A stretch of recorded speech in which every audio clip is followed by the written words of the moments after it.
Hello and welcome to the Speaking Frankly Football Show.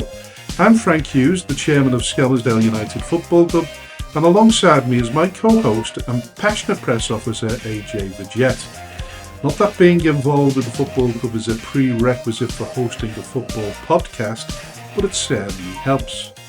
We are ready to dive headfirst into the vibrant world of non-league football in the Northwest, and we might even take a moment to discuss some of the bigger headlines in the sport. We'll explore life in the Northwest counties, bring you interviews with well-known faces in the league, and analyse how local teams are performing while making bold predictions for their upcoming matches. Nothing is off the limits here. We'll be diving into all kinds of topics, including complicated refereeing decisions and regulations that often leave fans perplexed. We want to hear from you too. This is your show, so don't hesitate to reach out with topics you want us to tackle. Let's get this conversation started and enjoy every single moment. We are speaking frankly.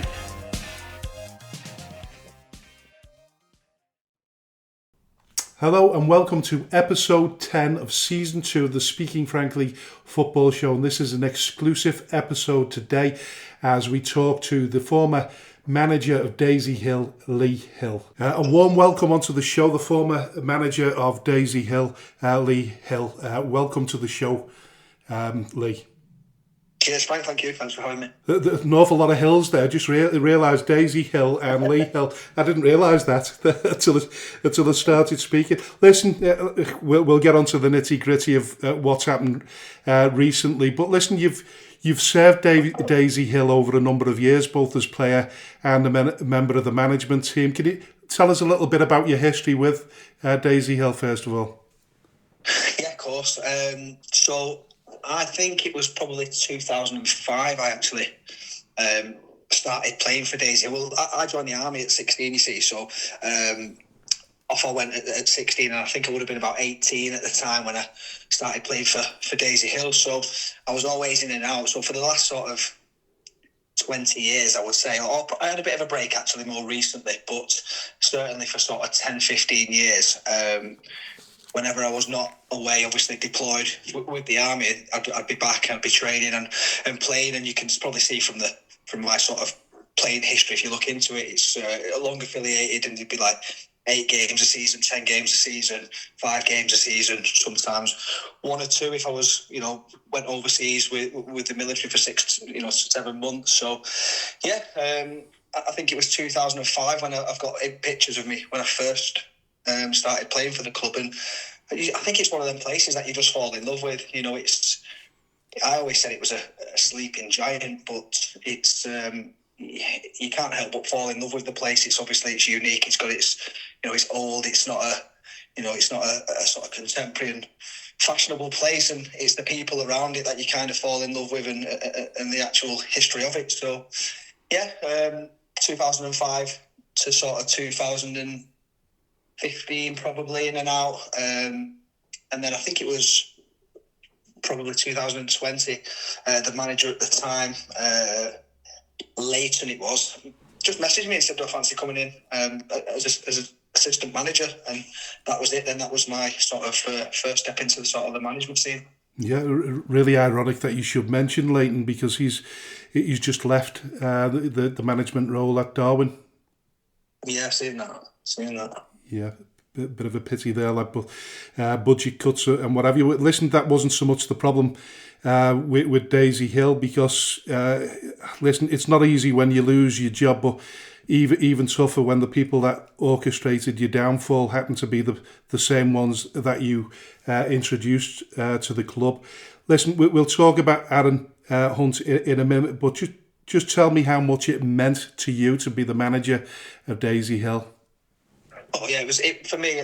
Obviously coming into management as a, from sort of early sort of forages into management, and my first club as a player, and obviously first club as assistant, and then obviously as manager. It was everything really. I think people would anyone you speak to at the club will say, how much I love the club, how much did for the club and did around the club. I went, well, as probably, you do yourself, but went well above and beyond the realms of just being a manager, and that's, purely for the love of the club. It's 5 minutes drive from my house as well, so my kids were there.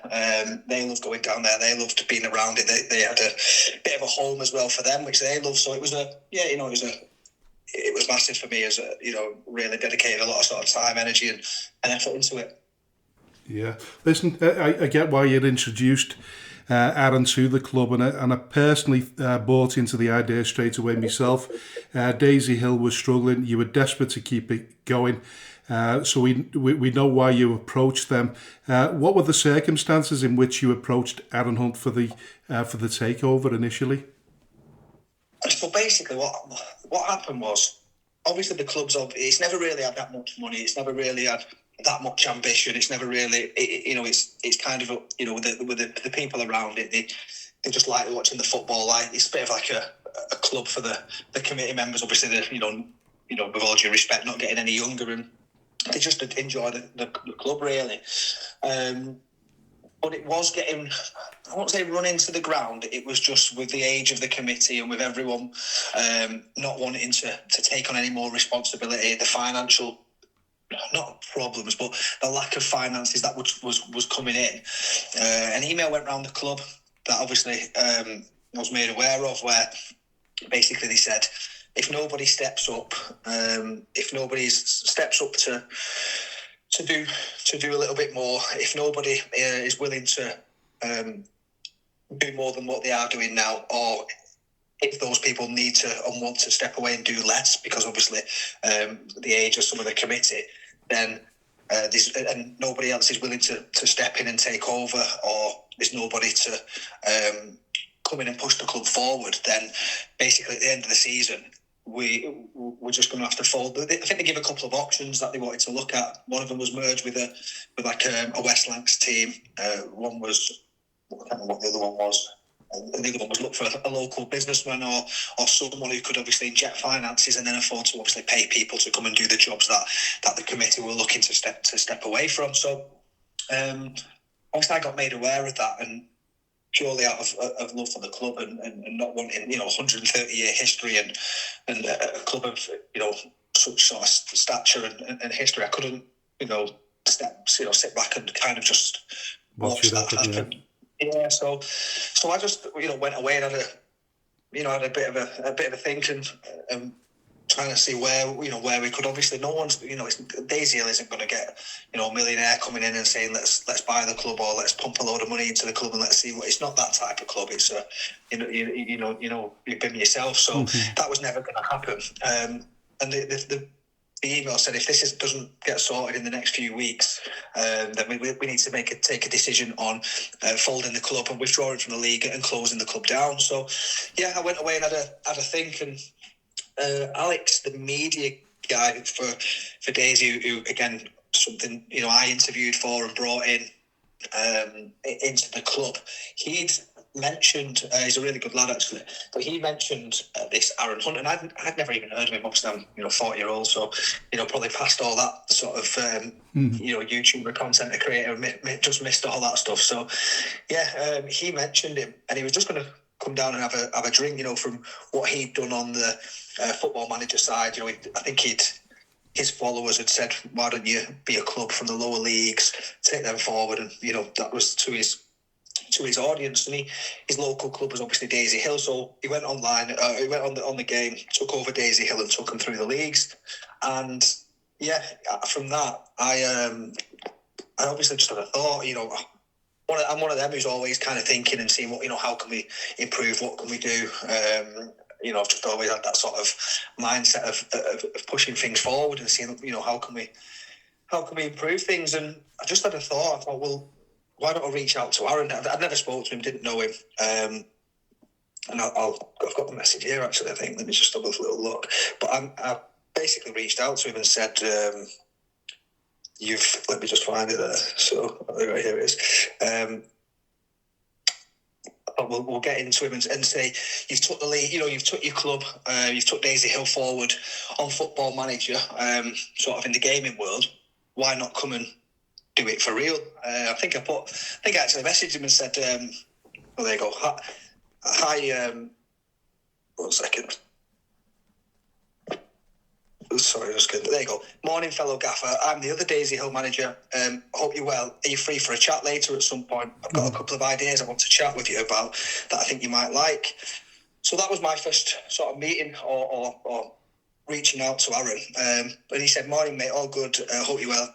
I'm just doing some filming, but yeah, we'll jump on a call. And that was it then. So we reached out, got on a call, had a chat, brought him down to the club, had a look round, and for him, obviously, it was a no-brainer because, you know, knowing from being on the inside of that side now, obviously the difficult bit, I think, for the content creators is finding content and creating content to obviously earn money and kind of, you know, fund their living and their lifestyle and what it is that obviously pays their bills. So I've just come to him there with an idea which has never been done before, really.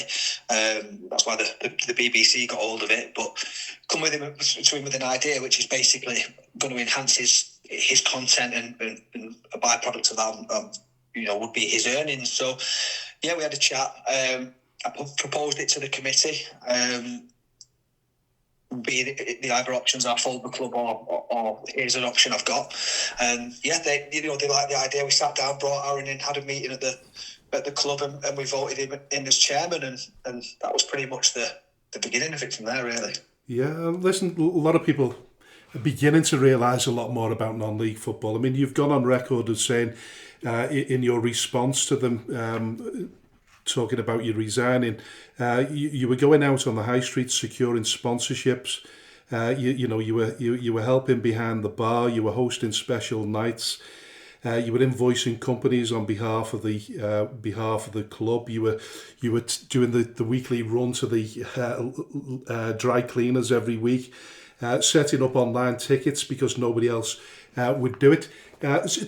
Listen, you were putting an awful lot of work in before you brought Aaron to the club, and I can understand it, and I totally get it because I'm a similar mindset to you. I'm looking at ways that I can help Skem United Football Club all the time. So I could understand why you would have gone to Aaron. It makes so much sense. So it's not a mad idea.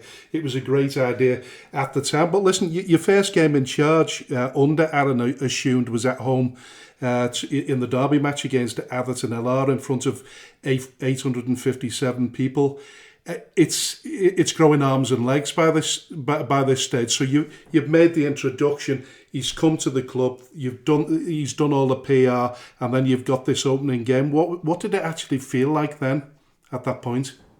Yeah, I mean, I'll just touch on your first point. I mean, don't get me wrong. Obviously, all those things that I was doing. I was, literally walking down the high street in a polo shirt, and this becomes relevant because obviously I was going down to the high street in a polo shirt, trying to speak to businesses to get a sponsor for a sponsor board, 150 quid, and I was getting knocked back left, right, and centre. I was told any money that we could create would obviously help the club first and foremost, but then obviously could use it as for the first team, whether that's budget, whether that's pushing stuff. And that's where, again, my mindset mentality is, well, if we can create money, I can get things like a VO, I can get things like pods to track data, we can get new this, we can get new that. So as much as I was obviously trying to help the club and wanted to do that, my sort of personal motivation was I wanted the team to do well on the pitch as well. So there was obviously that element and for doing all those things at the same time. But yeah, when Aaron came in and like you said, we're normally getting, I was told once by obviously Bob, but Bob said if we ever get a crowd of over 100, then we're doing well.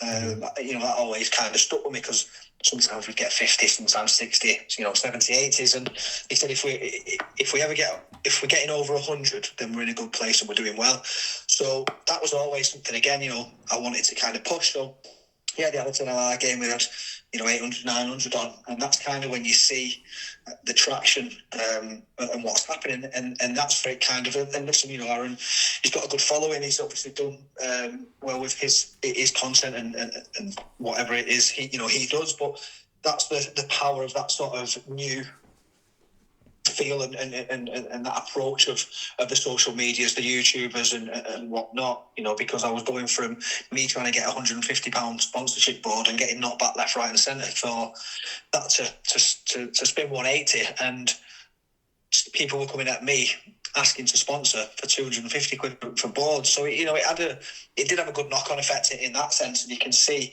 that's where I could see the traction and the things changing. The amount of messages we were getting when Aaron put a video on about he's coming into the club and this needs doing in the pitch fund. I think we got £6,000, £7,000 given to us, donated through a pitch fund that he'd done. But that was the power of the reach.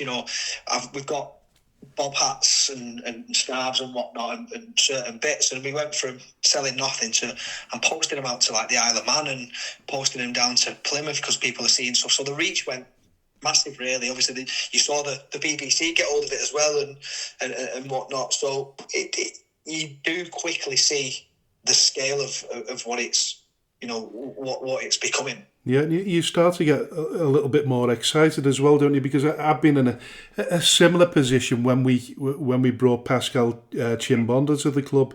It really felt extremely surreal at the time. Get interviewed by Sky and Grenade Reports and such like. It was an incredible moment for Skem United Football Club. So for Daisy Hill and the diehard supporters, it must have felt like utopia.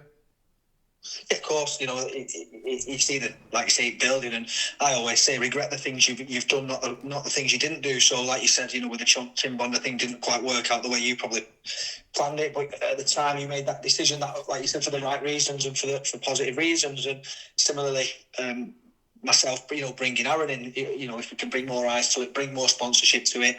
I know for a fact that there was less than £1,000 in the club at the time when I was there. I'd done the first 2 seasons as manager. When I first took over, I had no players at all because the previous manager, the budget had been removed, and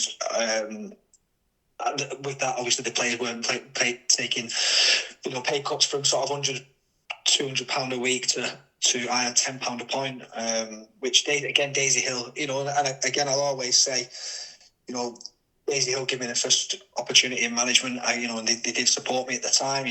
They've never been a paying club. They give me £10 a point initially. Then last season I got £300 budget. So they did support me in that. The things that I asked. So there was obviously that side, but yeah, it was. It just went nuts really with it. And it was exciting because you think, right, I'm going to get a budget. I'm going to get a chance to actually be a manager. The first 2 seasons, all those things that I said, I was doing with the club was unpaid. I didn't get paid for doing all those. I didn't get paid for it as a manager. I was doing everything for free. To be fair, it cost me. It's not just the travel, but I was doing things that cost myself. So, but sometimes stepping into management for the first time, I think it's one of them. You've got to make certain sacrifices, and I'm a really sort of ambitious person where I think I know if I can get the right platform, I'll succeed, and that was the plan. And I thought, right, we can get the club sustainable for the next few years with this whole sort of takeover. We could potentially get a bit of a budget, which then allows better players. And the idea ultimately was, Daisy Hill's is the only founding member of the counties never to be out of Division 1. So that was my sort of motivation. Can we get the club out of the league? And it was a 3 to 5 year plan. When we first brought Aaron in, we said we had no players, and it was a building process from there. So yeah, it was really exciting, like you said, with your situation. How did Aaron sort of take to the football side of things? I mean, apart from playing and this is probably where I probably fell out a little bit with Aaron. When you said off mic that I'd said something quite derogatory, and if I remember rightly at the time, the only thing that I said is I can't understand how people watch other people playing FIFA on YouTube. I just don't get it. I wasn't being derogatory because I think the whole idea of bringing a content creator to a football club was a fabulous idea.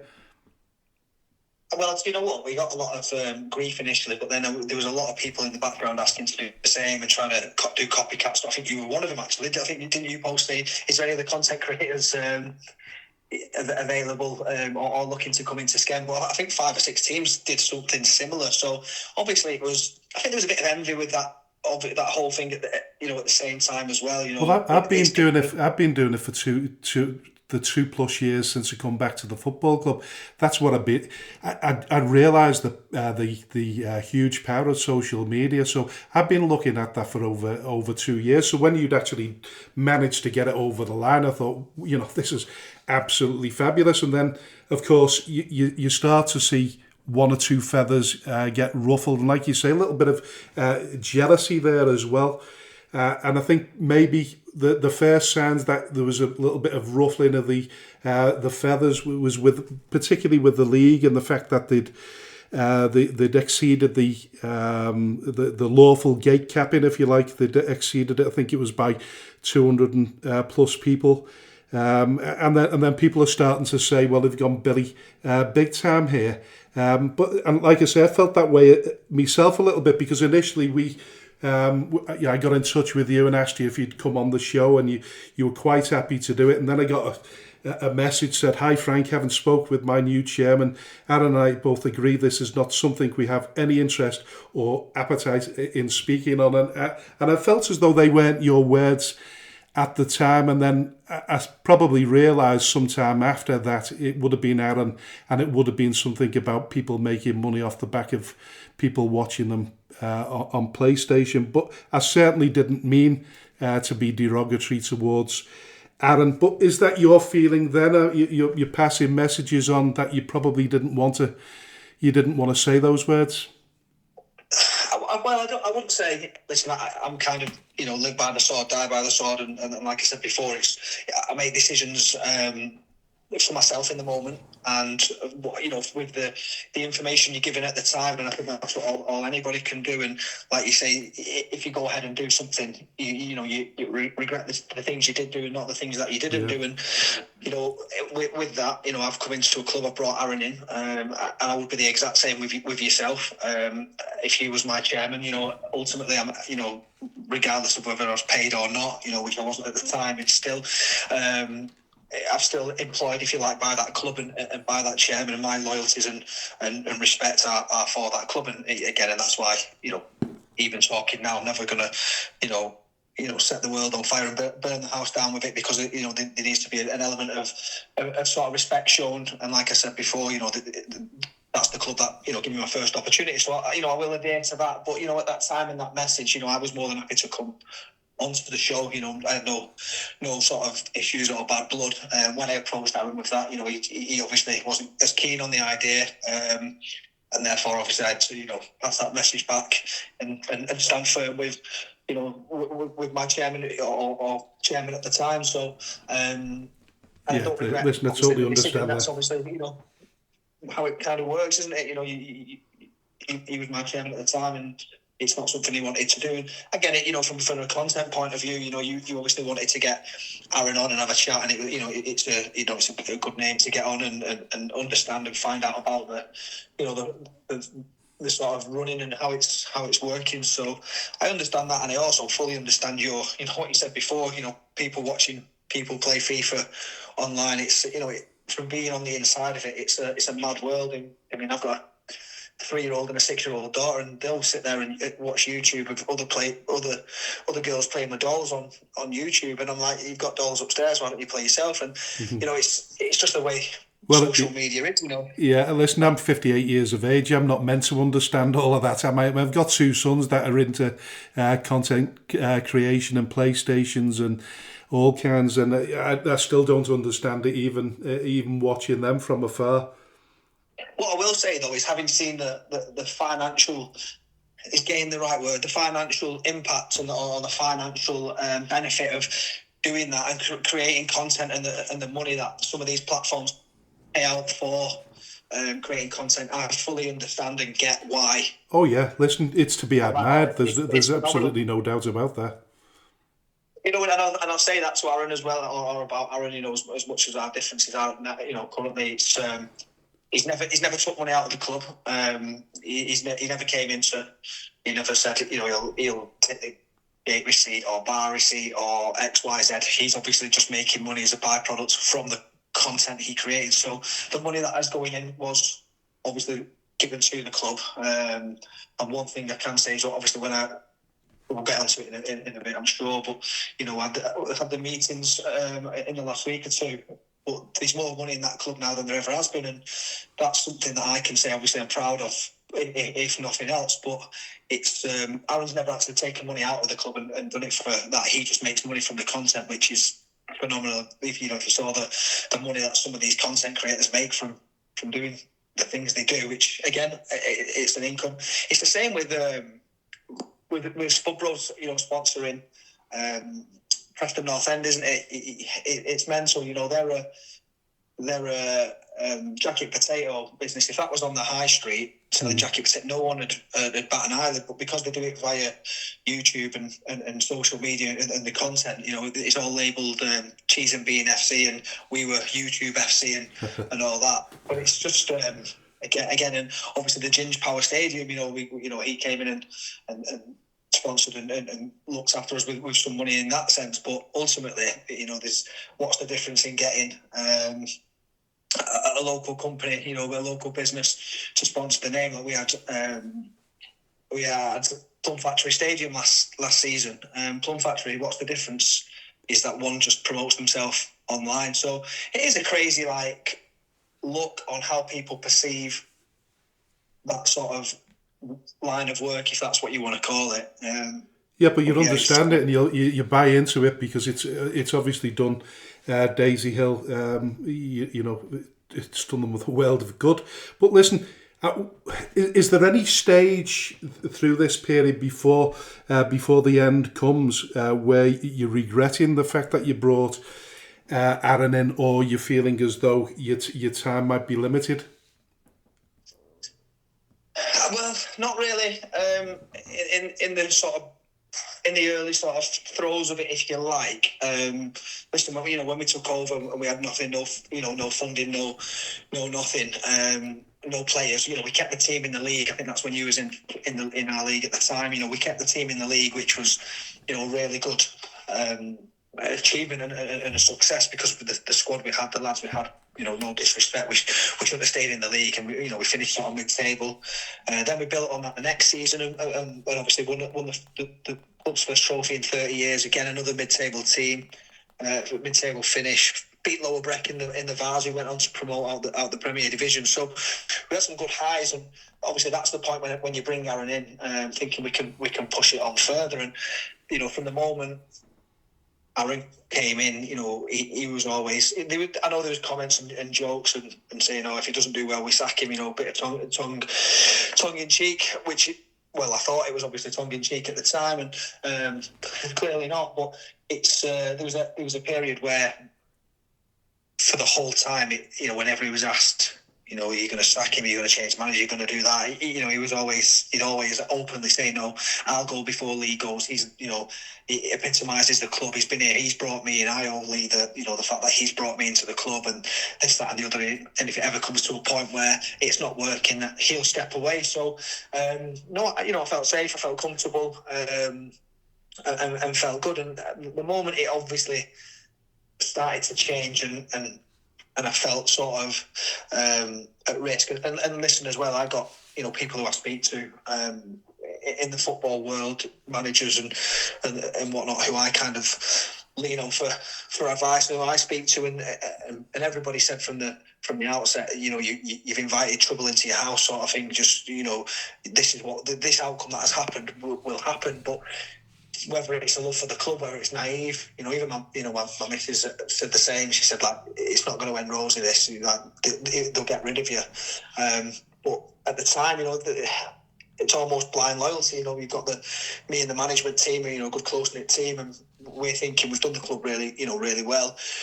Financially sustainable for years to come now. The ground improvements are coming. They spent, the first time in 4 or 5 years they've spent money on the pitch, good money on the pitch. The social medias went from, I think Insta went from like 1,200 followers to 20,000 followers. The TikTok views, it's all monetized and whatnot, so they're earning money that way. You know, there's merchandise that's getting, so everything's kind of just gone up, you know, tenfold. You know, the bar sales, the attendances has massively gone up. So I'm thinking I've done something for the club here that is, I don't know what you would say, but almost buys me and gives me a pass to see this project through. Because you did relatively well last season, didn't you? I mean, we played you a couple of times, and you were playing really, really good, attractive football, and you finished, was it 11th in the end? Yeah. And that was it. You know, we've got good ideas, good what we're trying to push, and yeah, I thought, you know, we was building. Now the sort of downfall, and again, there's probably a number of factors. And listen, I'm one of them. I'll own my own stuff. You know, listen, at the end of the day, we didn't win enough football matches, and if it becomes down to a footballing decision of that, then listen, that is football. I personally thought I had enough in the bank with the club to allow them to see me through till the end of the season, because ultimately, let's be honest, there would have been no problem, or there was a high chance there would have been no club there had I not done what I'd done. So I thought there would have been a bit of loyalty shown back off the back of that. But, you know, these are the cliches, and there's no loyalty in football, and maybe that's a big lesson that I've kind of learned off the back of that. But there was a few factors, and again, like I said, I'll own and speak on behalf of me and the management. You know, we got into 2 finals last season. We targeted 2 cups. We won one, we lost one, and that sort of elongated our season quite significantly, sort of mid-May, where teams had finished for 3 or 4 weeks, having a long rest. And one thing Aaron wanted to do, and he was pushing, was this trials day. So he did, he announced that he's going to do trials and anyone can come and blah blah blah. So I wasn't overly keen on the idea because let's be honest, you know, if people are coming to trials, they're likely not good enough. But 1 or 2 who are still in the team now, actually, who probably didn't need to come to trials, but came anyway, and obviously did well. But you'll see it yourself. You'll get messages. Any manager will, you know, they get messages and emails from all sorts, wanting to come into the team and have a trial or get into the, you know, into the squad. And you know, it's difficult because they're nowhere near good enough. And you can't, and that's just a levels. You know, I can't get a job in League Two because, you know, I'm not at that level, and that's just football. Everything's got its levels, and there's also a lot to watch as well, isn't it? You're inviting a lot of people for these trials days, and there's no way on this earth can you watch them all. Oh, exactly, for one day. But that, again, it was a content thing, and Aaron obviously wanted to do it as a content thing. He'd promised, obviously, his audience that they was doing these trials, and so we honoured it. You know, some of the players came and helped us, and I can't remember what the numbers were. There's a few hundred turned up, and it was chaos. I don't know if you saw the vlog and the stuff he put out, but it was chaos. The amount of people that turned up. Now, Aaron obviously wanted, for his content side, this to, you know, again, it's a video. He puts it out. He earns money off it. That's kind of the way the world works in that sense. So, he wanted to push this forward, so we made it work, made it happen. And then, like I said, our season only finished a couple of weeks earlier, so we had we pretty much had 2-3 weeks off, the lads, and then I'm asking them to come back in for pre-season, which again is tough, but that was a sort of byproduct of our success for getting into the finals, which carried on for far too long. So we had a very short pre-season, and lads didn't come back off the back of it because they needed the rest. They was going on holiday, as every team, every manager faces at this time of year. So I ended up spending pre-season with 75% of these trialists fulfilling the fixtures for 75 or 80% of the time. So we've done a 6 weeks pre-season, majority with trialists that I knew were not going to be in the squad, but to fulfill the fixtures. And I think I had to cancel 3 pre-season training sessions because the numbers just weren't there.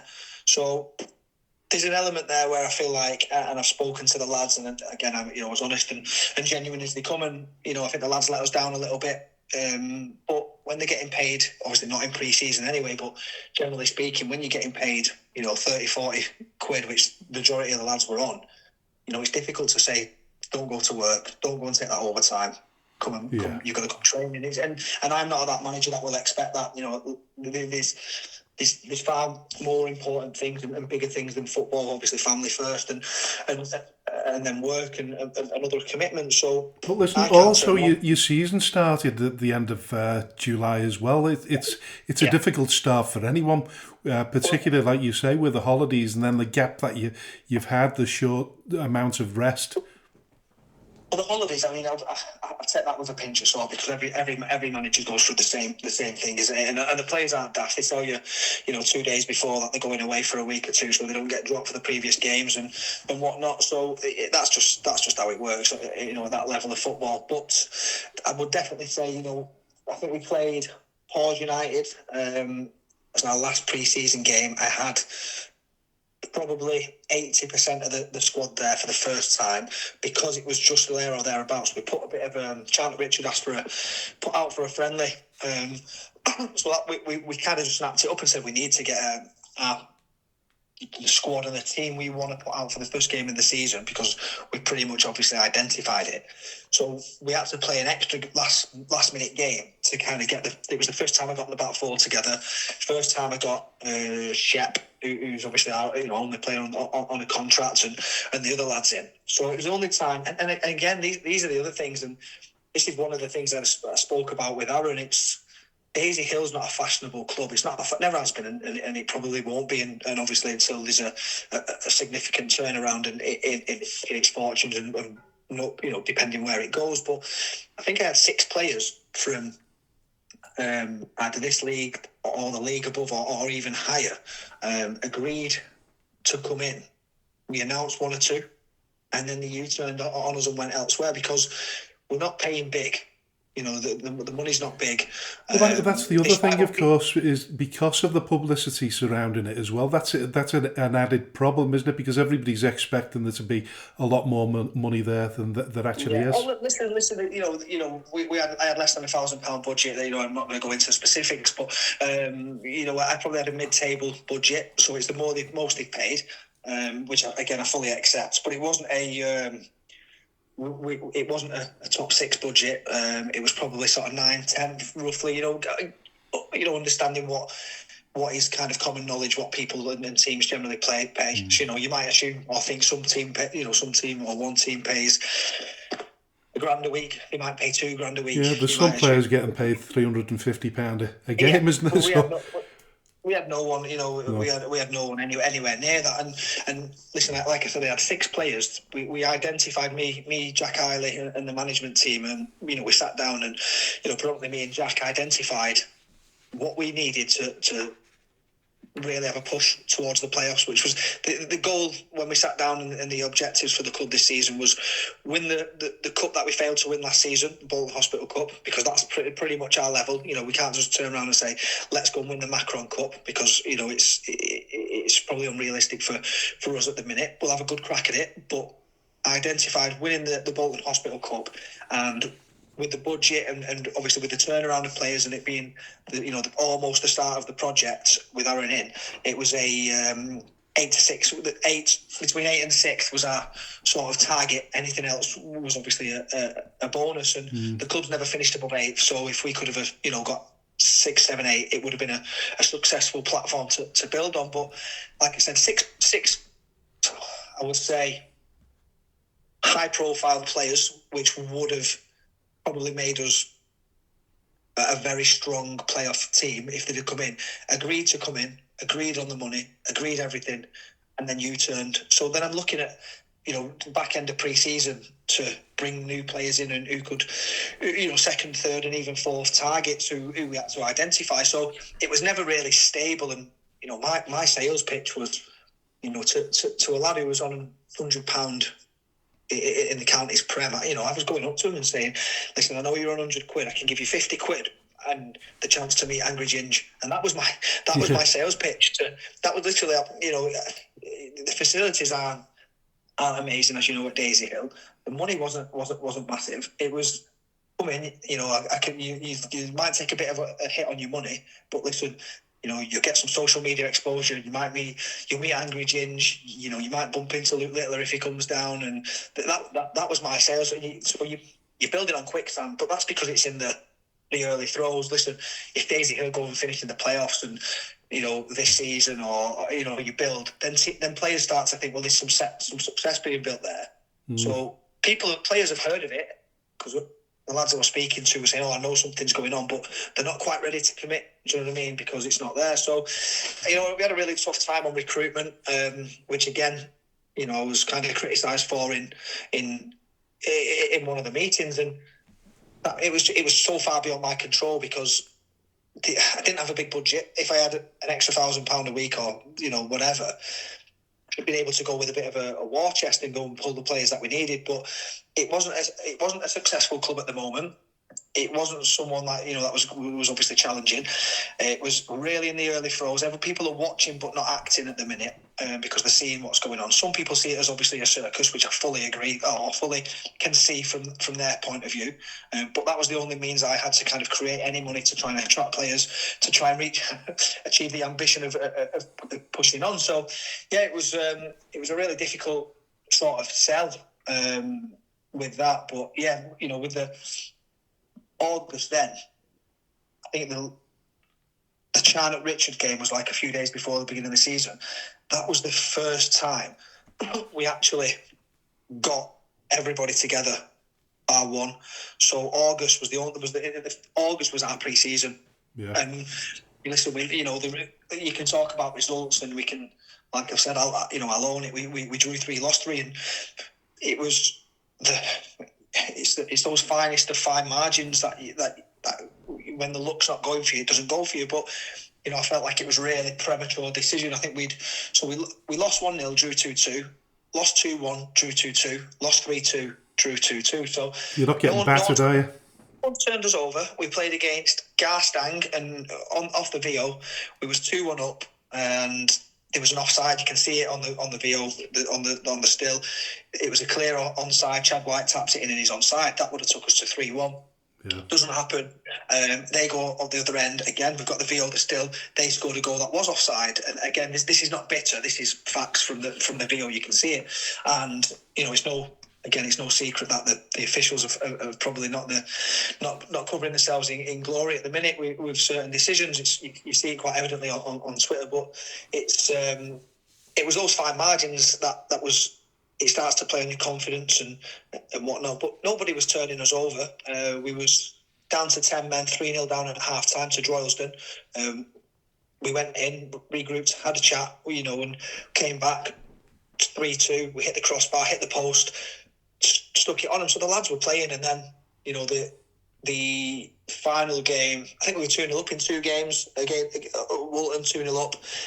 Individual errors cost us 2 goals there, and then again away at Fulwood, who have come up this season but are doing really well. They're flying, and to go away to Fulwood, we went 2-0 up, and again an own goal on the 80s. And this is another thing. There's a lot of, I don't know whether to go into it or not. I'll have a think about it in the next few minutes. But there was, I was heavily criticised for making a change from an ex-player who I'd sacked from the team, who'd embedded himself with Aaron and the committee, which is never a good thing anyway. No. But yeah, it was. I was heavily criticised on one of Aaron's vlogs for making a change, which cost us the 3 points. So by Aaron himself.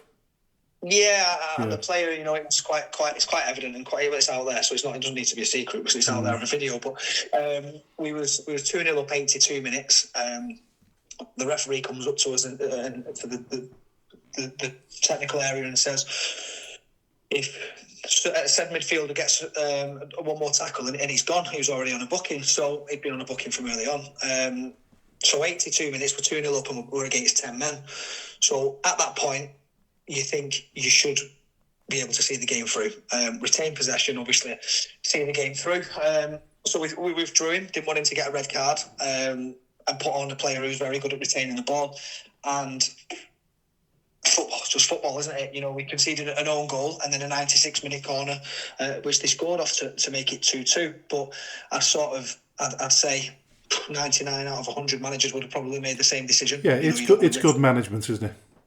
Of course it is. That's what you would assume. Obviously, in hindsight, you know, that's not cost us the game, but that's something to latch onto. And his comments saying, you know, he's thick, he's stupid, he's this, it's that, and listen, unless you're in that sort of technical area in that dugout, it's a different world and a different ball game, and yeah, you know, that's obviously what happened on that sense, and yeah, it was tough because, like you say, when the confidence is a little bit low and those little moments go against you. You need a lift. You need the chairman to pat you on the back, you know, tell you it's going to be okay. You know, yeah, and these are the things you're kind of talking about and what you would expect, and that's the difference probably. And again, you know, no disrespect to the club and to Aaron, you know, as much as obviously we've had this disagreement and where I sort of feel and lie with the club, you know, he's not a real chairman, is he? He's someone who's come into he's self-proclaimed. He's a salesman. He sells the club to sponsors, so that's what he does. He gets, you know, sponsorship is what he said. So he's not actually a chairman, but if you're, you know, quite open and openly putting out on sort of videos, you know, criticising certain decisions and things like that on the, you know, with your management team, I just feel like it's not really the done thing. You know, you want that unity and that sort of especially the situation if I brought the chairman in as well. It's an odd one. You kind of expect a little bit because of its sort of content creation side of things. You expect that if things are a little bit in a lull, you've got to be sort of controversial a little bit. Do you think he's gone too far? Do you think he's done that because he wants to stir up emotions and get more listeners and followers? Do you think that ultimately could be the downfall of the football club? That's obviously a question for Aaron and the club. I don't know what the thought process was, why he would do that, whether it's the content, whether it's just a little bit of naivety, whether it's not understanding, you know, non-league football and you know, management and chairman relationships correctly, whatever it may be. You know, that's obviously a question sort of for Aaron. But yeah, it got disappointing because, you know, the week before we obviously got pulled in for them, or I got pulled in for the meeting and the chat. You know, there was an element of I was after the Droylsden game, you know, that I was told Tuesday's going to be a support meeting. You know, what can we do? How can we help you? You know, obviously, you know, part of the plans, and we want to push forward and X, Y, Z. So, you know, we sat down with the whole committee. We had a chat. We outlined our sort of intention to free up a little bit more finances. So we kind of outlined that, identified, you know, a couple of players that we thought we needed to bring in. So we brought in Glenn Matthews to strengthen up the back line, and one or two others. And so you weren't actually expecting the sort of the axe to drop then at that particular moment? No, not at all. This was between the Droylsden and the Fullwood Amateurs game. So, you know, we told it was a support meeting. Can I ask you a question? Up to that point there, had Aaron tried to interfere in any management decisions at all?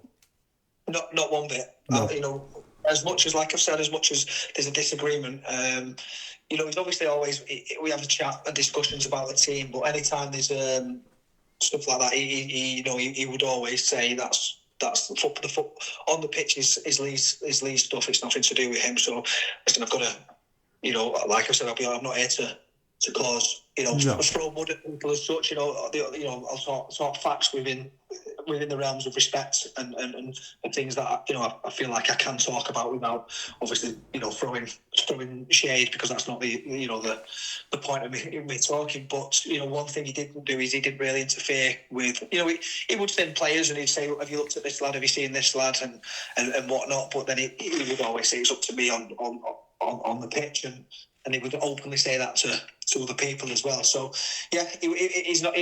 Although he's obviously history with Football Manager, he's never actually come in and tried to sort of get involved with that side of it. Yeah, so he was never going to interfere with the management in that sense. No. But yeah, like I said, me and my assistant Jack Eiley, we went to this meeting, and we left feeling a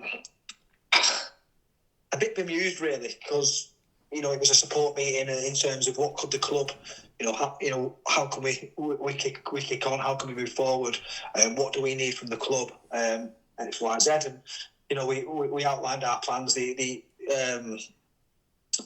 accepted. I'm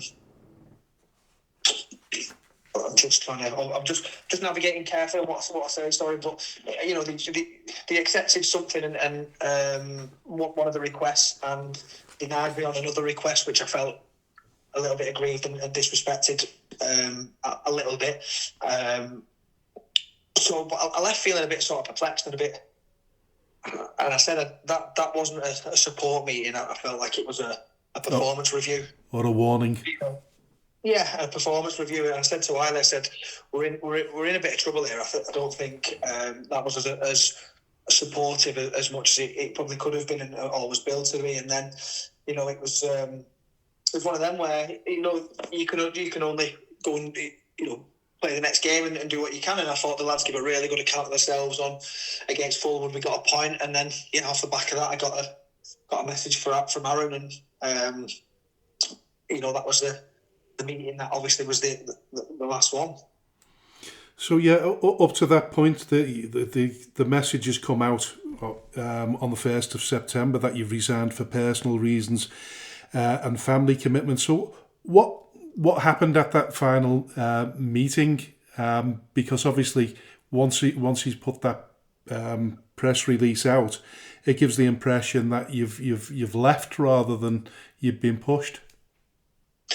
Yeah, again, I'm going to navigate sort of, carefully on what I say, and it's like I said from the off, it's I want to be respectful to Daisy Hill and in terms of what I say, but it was a tough one because I'm sat there with Aaron and one of the committee members who I played with in 2005, and again I've got a 20-year relationship with or friendship with, and those were the two people who I brought into the club, and ironically, those were the two people who kind of made the decisions. And listen, there's a lot of politics behind that, which allowed me to be extremely disappointed in certain people's actions and whatnot. But that's obviously not for this forum, and it was just.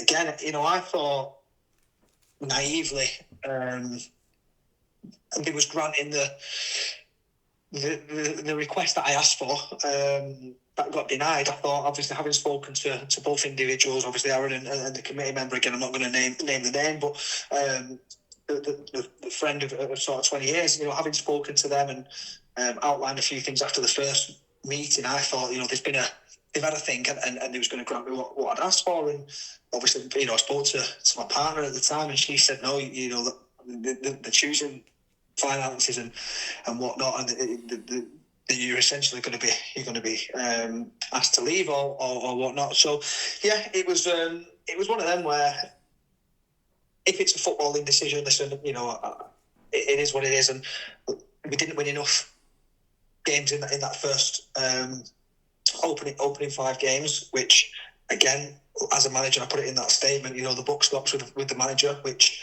I totally understand and take that on the chin. The factors, like I've said, and this is not sort of excuses, the factors that I said, with the players we couldn't get in, the pre-season, but it was turning, and you could see that team spirit and that cohesiveness was coming, and we was 2-0 up against, like I said, Fulwood, who were a really good side, and to just let it slip at the end, to get pulled in after getting what is essentially a good away point, was disappointing. But yeah, I was there was asked. Obviously, my statement is my my statement, and I was given the option on how I wanted to kind of leave the club, basically. So that was it, and I left the club. The option, it said, say, whatever suits the club, you kind of go with the narrative that, whatever suits the club. But ultimately, with, what I've done for the club, I thought I just would have got a little bit more time to kind of, to turn it around. And with the management team, we've got a really good management and coaching team in place. UEFA A coaches, full-time coaches at Bolton Wanderers, UEFA B coaches, Jack Hiley, myself. It's a very, very strong, good coaching team, and the team was starting to gel. And it would have turned around. You look at Bernard and Jono last season. At Radcliffe, they went through a tough spell, and you stick with, with those type of people and those characters, and you'd like to think it comes into fruition with how it, ultimately you look at yourself, it didn't quite pan out that way. So again, there's an element of risk and an element of what if. You can't see into the future, obviously. But I just felt I had enough in the bank to be given a little bit more time. It obviously felt as though he's looked too far ahead, rather than what's happened last season. Like you say, three wins and 3 defeats. It's not the end of the world. I know it's very, very difficult as a chairman of a football club, and yet you have to make some really difficult decisions at times. It is a result based business, but like I say, there 3 wins and 3 defeats is not the end of the world, is it? No, three draws. Sorry, 3 draws. Apologise there. 3 draws and 3 defeats is still not the end of the world. And given the mitigating circumstances that you've mentioned there, they're not excuses. There are actual reasons for why it is so difficult for a manager, particularly at North West Counties Division 1 North level. I mean, last season was probably worse because the majority of games got played within the first sort of 3 months. I think we played about 2/3 of our games before Christmas. So this season's been a little bit easier in terms of you're not playing midweek as well as Saturday. So the feeling is that it was a knee-jerk reaction. You look at where we were. We sat on 3-4 points, and I think we're 4 points, 5 points off the playoff positions. So the start of the league campaign from as a whole has been not what you probably would have predicted. It's been a bit of everyone's beating everyone, and we was 4 or 5 points off 5th, 6th place, and you look at the objective of finish between 8th and 6th anyway. I think it was 3 or 4 points off. So it's not like we was miles off it in terms of that. One or 2 wins and you're right back in the mix.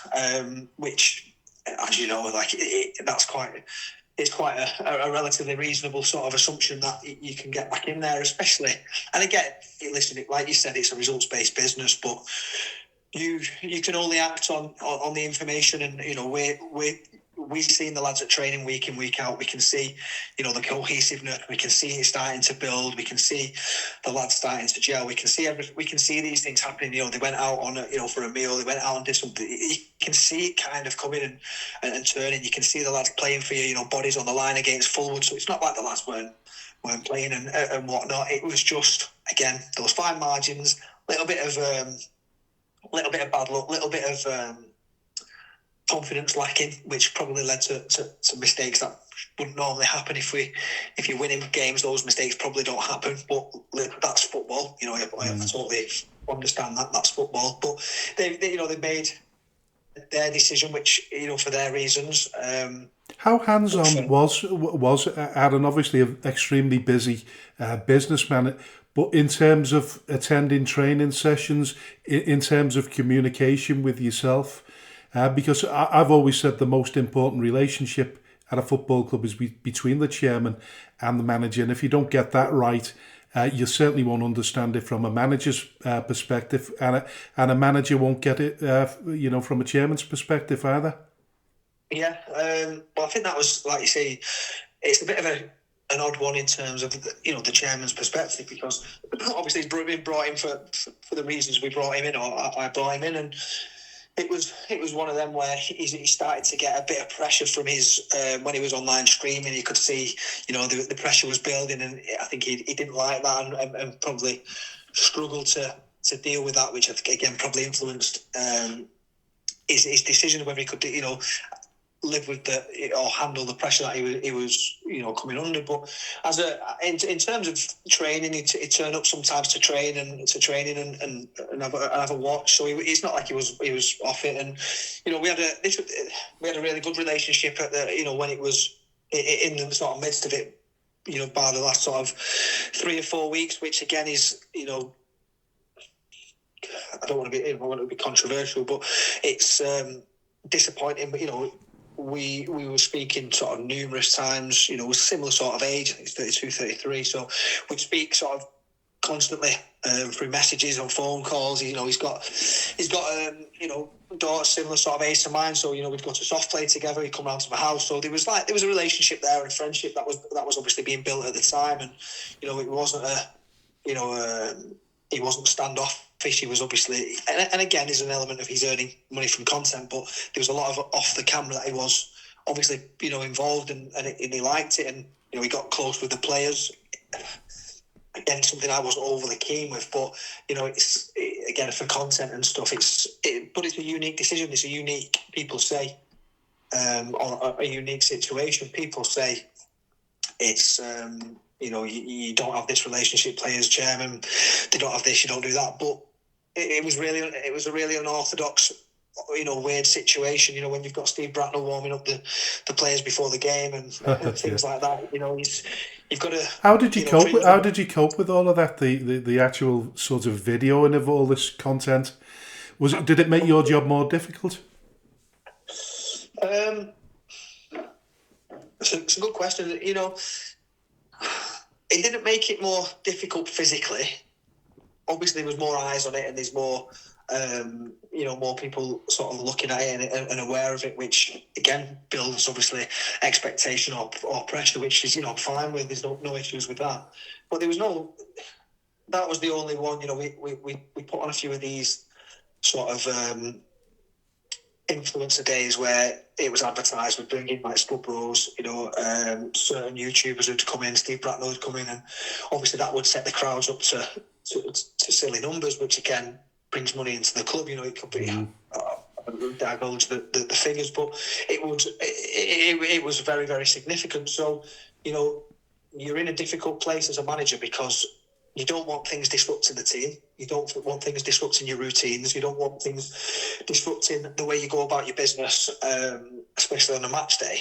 But then on the other hand, those disruptions are what's paying the players. So it's a really sort of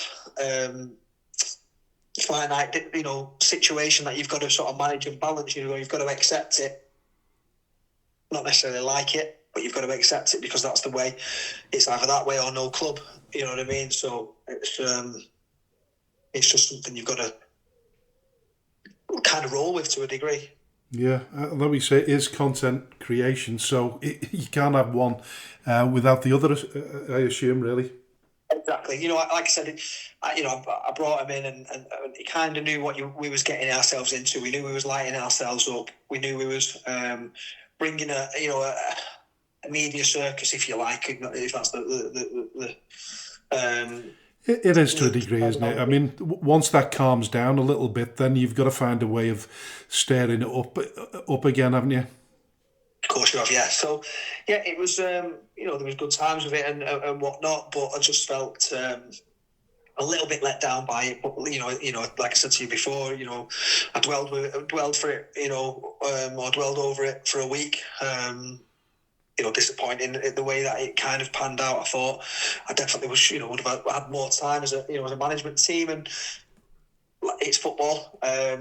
You've just got to pick yourself up quickly and move on from it. But it was, it's definitely, I've spoken to people since, and people say they perceive it as a circus from the outside, and it's different from the inside, and it's different because obviously I brought it in, and I've been fiercely defensive and protective over the YouTubers. Again, I've met Angry Ginge numerous times, and I'll say he's probably one of the nicest people I've met. He's whenever he's at the club, overly polite, thoughtful. I've not got a bad word to say. He came to my house and he was, playing games with my daughter and stuff like that. So it's, there's it's Yeah, that there's side of things you that happened in your life there that you could never write, and they'll never probably happen again in your life.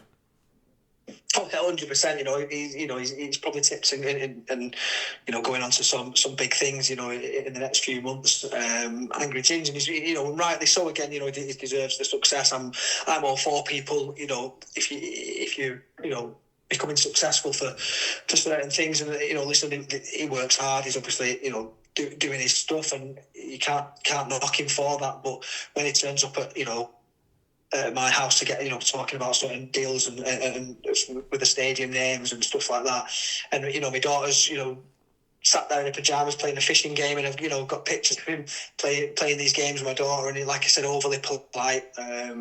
It's a completely different persona than what he said. What people think and assume. So it's definitely Incredible for the kids. Incredible. Yeah, Yeah. of course How is the relationship now with Aaron? Have you spoken to him since? No, I've not spoken to him since. No, you intend to speak to him at any stage? Or is that ship sailed? I've got no reason to speak to him.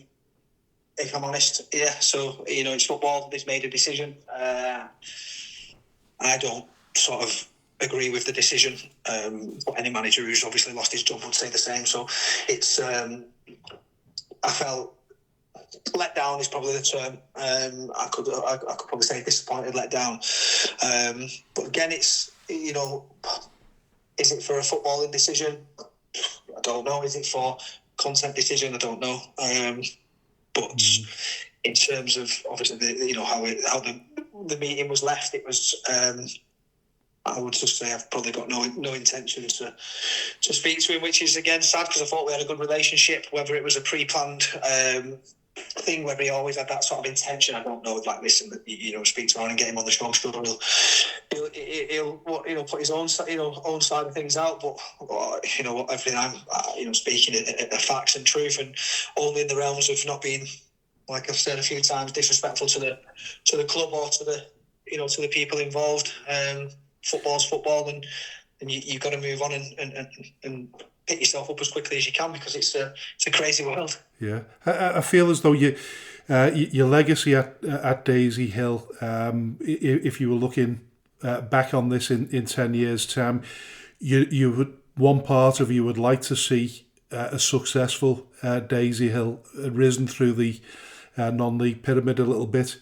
And then you can look back on your time as really eventful, and you've done a good thing for Daisy Hill. But right now, it must be, you can tell by listening to you, it really hurts. It's raw. Of course, yeah. I mean, legacies are massively. Listen, I'm just a small cog in the wheel, and that's all it is. I've helped the club as much as I can, and like I would do at any club. You want success, you want to help, and ironically, if I'd have just done what I was asked to do as being a football manager and nothing else, you could argue it'd be a different outcome. Whether that's the club still being there or me still being in the manager's seat. But of course, it's raw. But like I said, you move on, and I'll look back at it, and I think I said it in the statement, didn't I? It's a tough one because I feel a little bit disappointed and let down on one hand, and then on the other hand, it's the club that I've spent so many years at and want success for. So it's a tough one. Ultimately, when it's you move on, and like you said, the smoke's kind of settled down. You wish the club the best, which deep down that's obviously what I want. Harbouring hatred and any sort of negative feelings to anything or anyone only hinders your own progress and your own yourself going forward. So it's really important that for me, and I think I said it to the management team. I said, like, we don't talk about it anymore. It's we had a few days where everything was in our sort of management group, and we was talking about it, and you even sort of hate watching them a little bit, hoping they lose and stuff. And I just said, it's football. We move on. We don't talk about that now. That chapter of our sort of football journey as a management team, because the management team, again, something that I'll say now on record, I can't ask for any more loyalty, and from the the guys, once that was announced and it was common knowledge, the whole management team, came with me. Got a lot of support and well wishes from the players and the stuff on the socials. So, but yeah, I just said it's time to. We've had 4 or 5 days where we've kind of dwelled on it. We're disappointed, and it's obviously raw. But now it's time to move forward. You get back on the merry-go-round and you look to push forward. So I wish them all the best. All the success. If I've played a small part in the club being successful for the future, or even sustainable for the future, then I've got to look back on that fondly, and not let certain individuals or certain minor sort of what's the term, minor sort of individuals or minor blips spoil that sort of 20-year affiliation or affinity with the club that I've kind of got. So yeah, it's. Listen, you might have opened the floodgates for more content creators to get involved with football clubs. Who knows over the years? But then, equally, you might tell them not to come and look to me to manage the team. I'm done with that. Yeah, well, like I was going to say there, equally, it might put off an awful lot of football clubs as well. Yeah, do you think you'll be going back to Daisy Hill anytime soon this season to go as a supporter at all, or is it too raw to do that at the moment? No, it's not raw now. Listen, it is. I've come on and obviously had a chat, but I'm over the. Like I said, it's not raw for me anymore. It's done and dusted. But I think it's that's an important sort of point what you've just said. Like the content creator thing, it could be really good. It can be really good, and it could still, with Daisy Hill. Listen, all they've done is got rid of a manager. At the end of the day, clubs do that, all the time. So, if it pushes the club on forward and it inspires other clubs to stay in the league and not disappear, for good, then if people, whatever walk of life, whatever profession, if people are getting involved and helping, then you can't knock it. So, no, it's something to look back on fondly. But yeah, listen, I'm obviously want to get back into I think the statement was family commitments and personal problems, but I'm looking to get straight back on the horse. I want to fulfill what I know is my potential and the potential of the management team around us, and we didn't get the chance to achieve what we wanted to achieve and show what as a young and hungry management team what we can do. So we're keen to take up a project and find somewhere where we can concentrate on just being football people and not having to do obviously all the extra things. So it's exciting for us. We're looking to get back into it. If nothing happens in the immediate term, then it's one of them. I'm more than happy to go and watch the club and watch Daisy Hill, but I feel like it sometimes looks doesn't look great. You know what I mean? If you're going down there, but wish them all the best and in that sense. But yeah, we're looking to kick on. How much does non-league football take out of a manager? I know how much it takes out of a chairman, and very, very rarely does it give back what you actually give out. How much does it take out of a chairman? Before I answer that, what's the toll it has on yourself as a chairman? Oh well, listen, it's unbelievable. You get. Listen, my wife she does all the hospitality. She washes all the kits. She even irons them. She does everything. And then the bits that she doesn't do. We're fully immersed in the football club, and then. Last season to get relegated the way we did without a realistic budget of staying up, thinking that we might get a reprieve at the end of the season, and having to plan for the season ahead. All of those things come into the equation, and I know how difficult it has been for me and my mental health, and I was just wondering how difficult it is for you as a manager. Yeah, I think it's one of them, isn't it? As a manager, that's why we do it. If you speak to any manager, that's why we do it. We want to be in the dugout. We want to be in the technical area. For me, obviously, leaving the military after sort of 23, 24 years, it's good for me to, I'm speaking personally, obviously, in my own situation, but, to spend 24 years around lads in a military environment, for me personally, to to be in that environment where, Tuesday, Thursdays, Saturdays, you've got that similar sort of feel. It's good.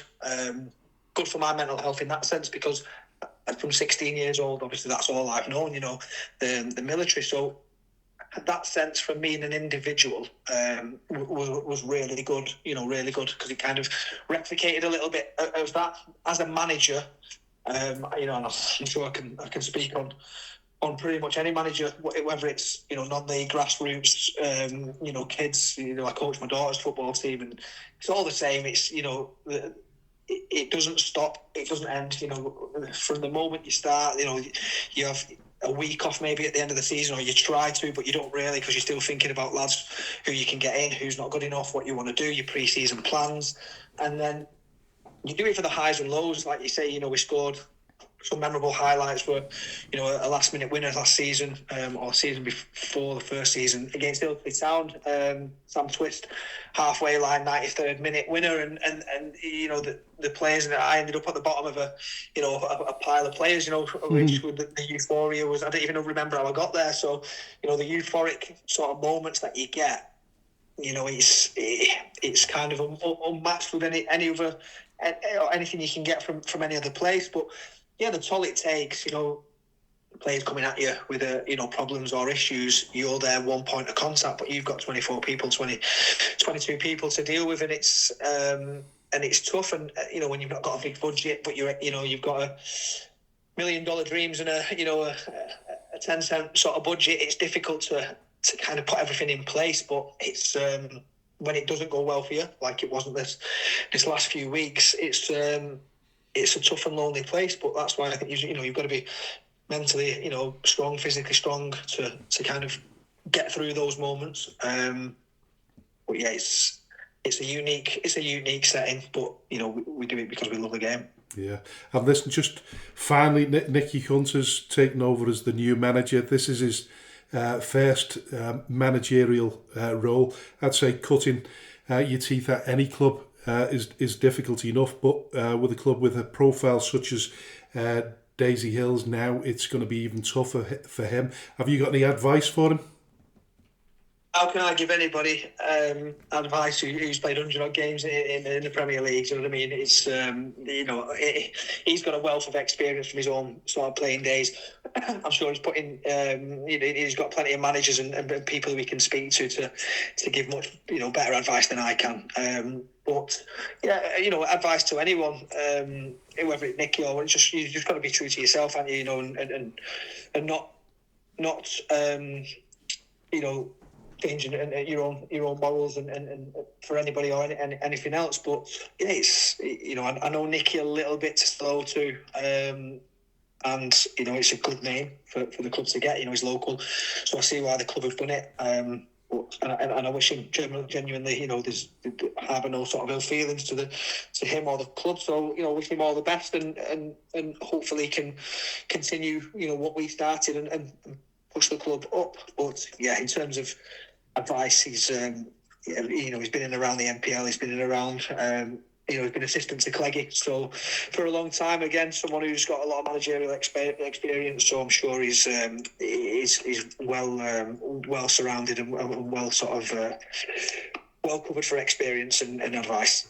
Yeah, and listen, we do know from the class of '92 that the social media spotlight is a difficult place to be in, particularly for the manager, because they had a huge turnover of managers. But listen, what's next for you? Have you got any plans at this moment? It's certainly not the end of the story. No, certainly not. Like I said, for me it was.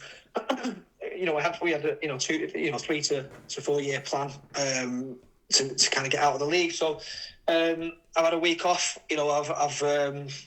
I've dwelled on it for a week and I've come through the other side and we're good to go. So no, we're looking for opportunities to, I've got, like I said, a strong management team around me, probably a quartet of very good players that would, my skill set is man management, and building those, high performing teams that I've done in the military for a long time. So, for me as personally, I'm keen to get back on the bandwagon, get back on that horse, and go again. And I'm surrounded by a really good team with Jack Hiley, who's played, in the counties for a long time. Sam Redshaw, again, a really good coach, away for and Ryan Fitzpatrick and Lee Derbyshire. So we've got a really good team around us, and we're just looking for an opportunity now to see where we can push on and progress, because we're keen, we're hungry, and we're highly motivated. So we'll apply for some jobs. We've took our time out, and we're talking daily. We'll go and watch some games, and if the right opportunity presents itself, we'll sit down and we'll have a chat. Well, listen, the silly season's already started. There's managers going left, right and centre. So I don't think it'll be too long before you get back into management. No, hopefully not. And yeah, like we said, it's a crazy time at the minute. So yeah, I appreciate that. Appreciate you. Listen, thanks for the honesty, the openness, and thanks for coming on the show. No problem. Thanks for having me. Best of luck for the future, mate. Yeah, thank you. Cheers. Take care.